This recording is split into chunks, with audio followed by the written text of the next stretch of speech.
Caruaru, uma terra de sobrevivência, onde no seu centro pulsa a Feira da Sulanca, a arte de mestre cuida ali no alto do Moura, uma mania de grandeza, a capital do forró. Mas em cada fio entrelaçado há um passado que se desenrola, em cada ponto de costura, o futuro é construído.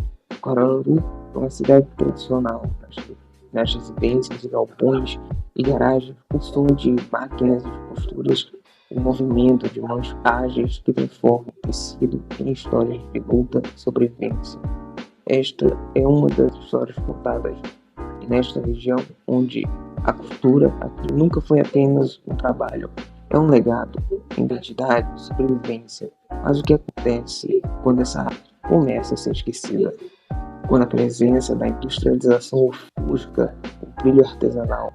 Esta é a história das costureiras de Caruaru, homens e mulheres que desafiam o tempo, que bordam esperança em cada peça, mesmo quando o reconhecimento se torna um luxo raro.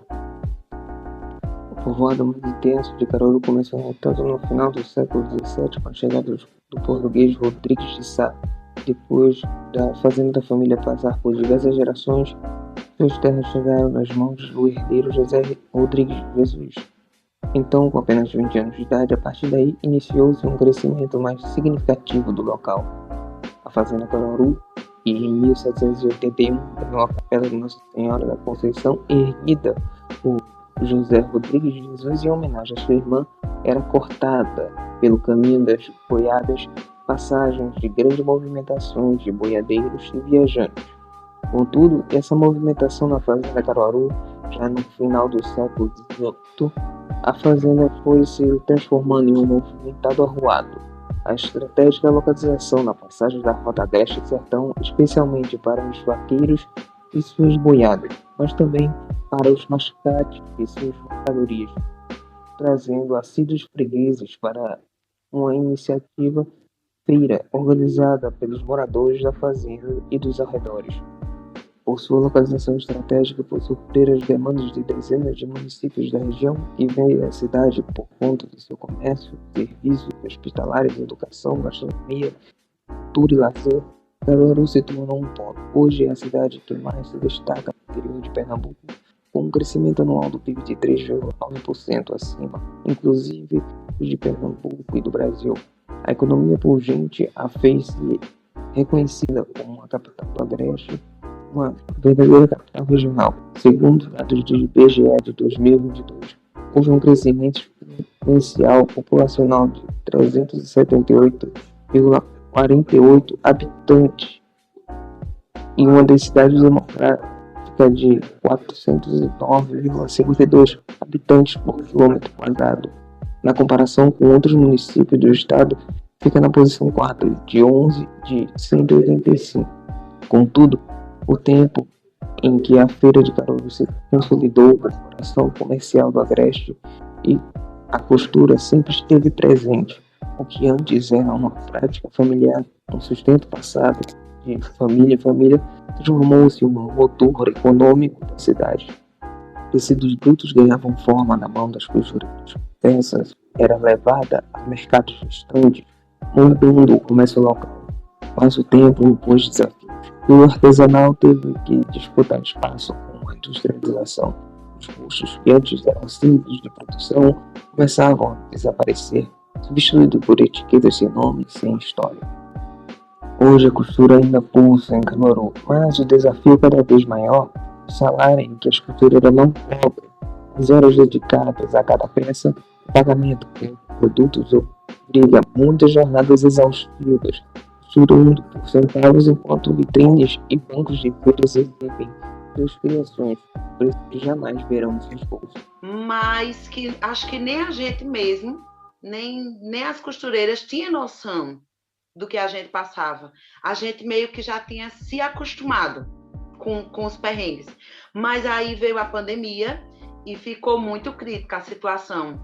E foi aí onde a gente entendeu de uma maneira triste que que a gente não tem como continuar dessa maneira, que a gente tem que costurar e tirar um tempinho para batalhar, para procurar uma melhoria no sentido coletivo da coisa.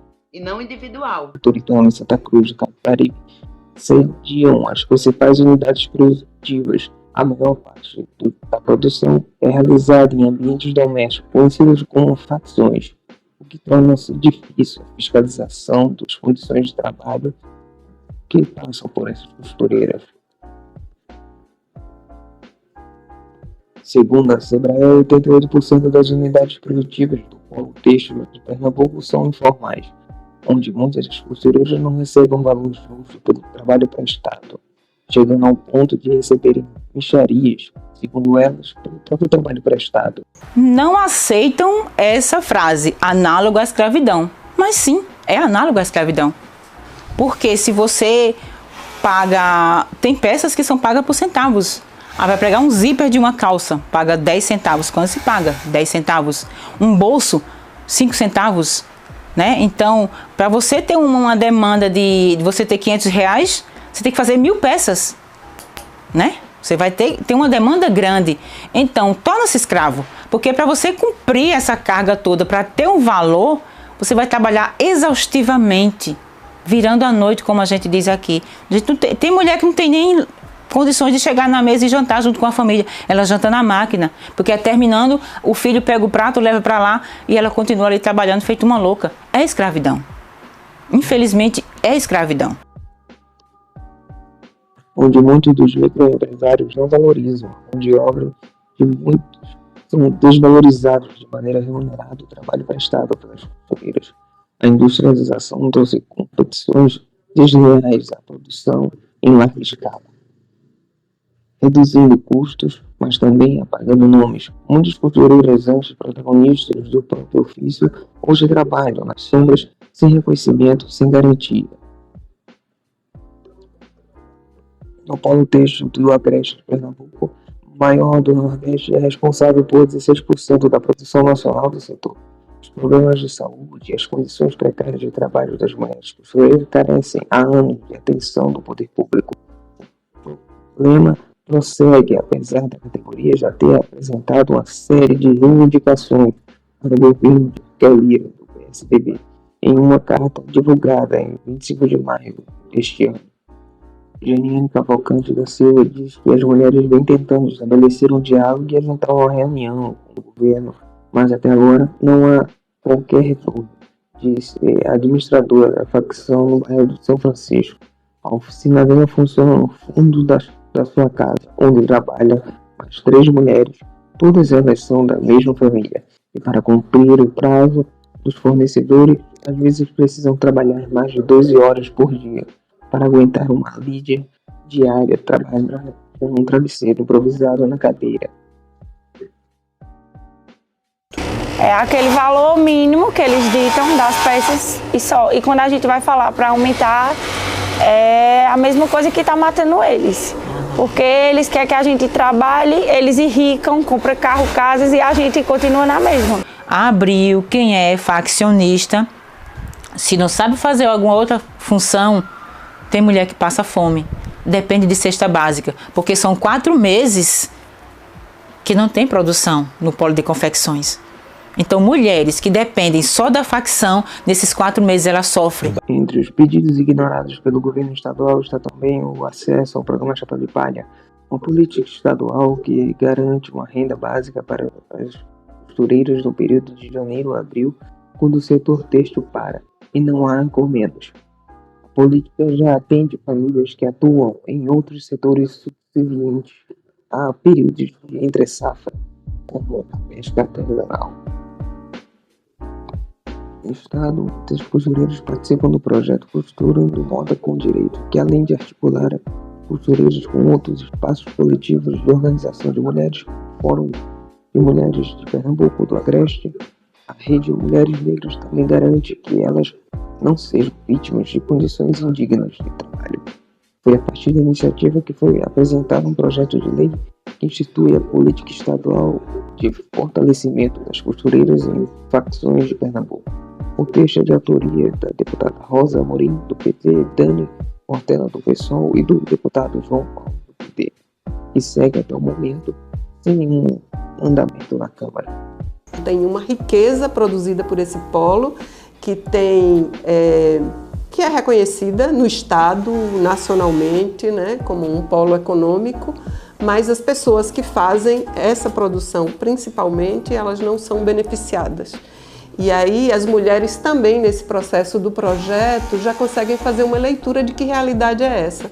É uma realidade baseada na informalidade, né, na precariedade do trabalho, na sobrecarga. As mulheres falam de uma jornada de 12 a 15 horas por dia. A gente trabalhava muitas vezes de domingo a domingo, trabalhava o sábado o dia todo, a gente não tinha folga.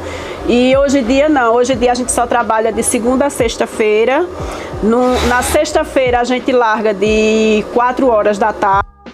Infelizmente, muitas fecham as portas para nós, porque elas têm medo de retaliação, têm medo de ficar sem trabalhar, né? Têm medo de uma perseguição e não abrem as portas para conversar com a gente. A gente não está lutando por direito de ninguém, é pelo nosso. Se a gente vê que a gente tem o direito, então a gente tem de batalhar, a gente tem de ir em frente, certo? E batalhar pelo direito que a gente tem. A indústria têxtil e de vestuário é a segunda mais poluente do mundo, ficando atrás apenas da produção de petróleo. Segundo o levantamento da Global Fashion Agenda, foi no polo do Agreste são produzidas 47 mil toneladas de têxtil por ano, cujos resíduos vão para os aterros ou resíduos jogados em rios, ou serão incinerados. La ropa, como no tiene una disposición legal hasta el día de hoy, la única solución que le da a la gente es quemarla. Y cuando se quema, la polución y el humo hace que para nosotros sea un grave problema. Y esto a nosotros nos genera un incendio anual de grandes proporciones. Aquí hay poblaciones que viven dentro del basurero. Valorizar a cultura artesanal é valorizar a identidade, a cultura e dignidade de quem faz a arte da sua vida. Optar pelo consumo consciente é mais do que uma escolha, é um posicionamento. Cada peça feita à mão carrega histórias que não podem ser esquecidas, e cada escolha de quem compra pode ser um passo para preservar essa tradição. Caruaru sempre foi e sempre será terra de mãos talentosas, de um povo que luta pela sobrevivência em uma terra seca. Mas para essas mãos continuarem a criar, é preciso olhar para elas e entender que em todas as roupas que estão em uma moda ou em uma vitrine de uma boutique ou de shopping, em uma promoção, quem a costura não sabe que costura nossas histórias merecem ser vistas, reconhecidas e valorizadas, pois como muitas vezes são ditas por elas aos seus próprios empregatícios, quando elas pelo menos tentam negociar um valor justo. Se não forem as costureiras a fazerem as peças, eles não têm a quem vender, pois quem veste o mundo merece ser lembrado.